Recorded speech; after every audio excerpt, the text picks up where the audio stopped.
We were so good at knowing our own roles, and I think that helped me in coaching. My role was real simple: get the ball up the floor and get it to the shooters. He was just exactly what we needed. We had a lot of guys that like to shoot the ball, and Kyle was the guy that knew who to get it to and when to get it to him.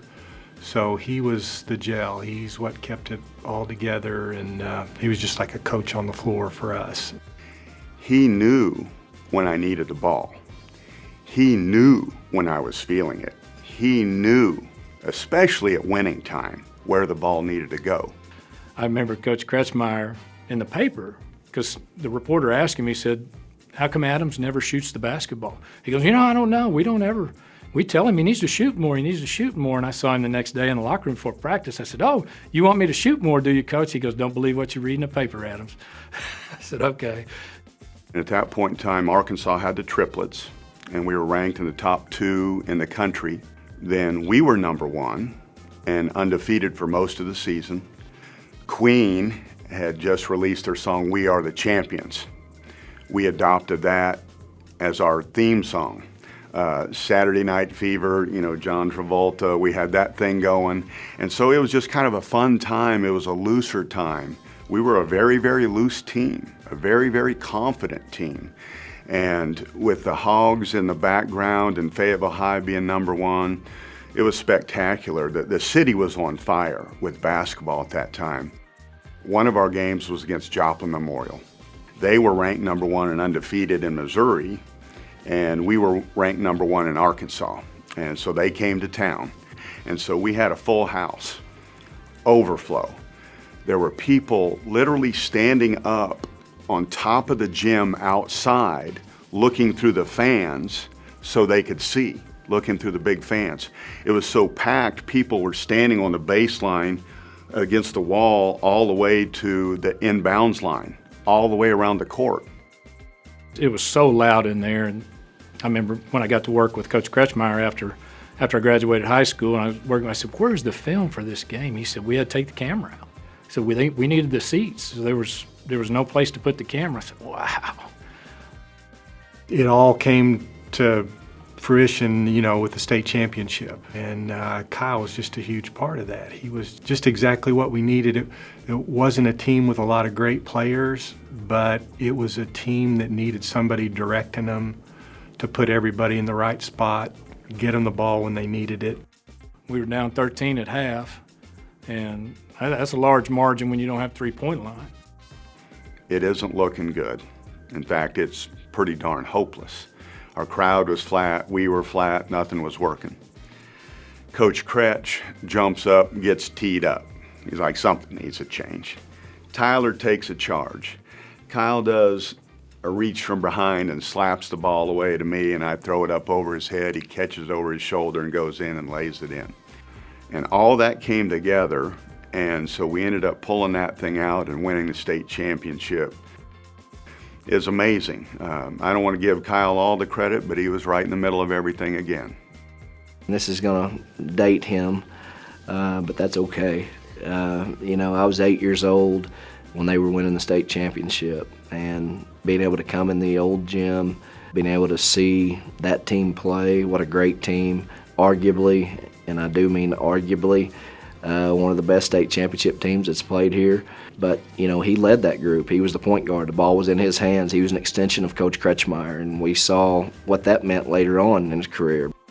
Honestly, when I was in senior year, I was thinking, what am I going to do? I mean, I had jobs that I worked all the time, and I had a guy that wanted to hire me to, just work right out of high school, and Coach came to me, he said, "Man, you'd be a great coach, Kyle." And I said, "Well," and he kind of led me into it, and man, I volunteered for him for 3 years while I was in school, and I just fell in love with it. I always loved the strategy, but other than my parents, he's the biggest influence in my life.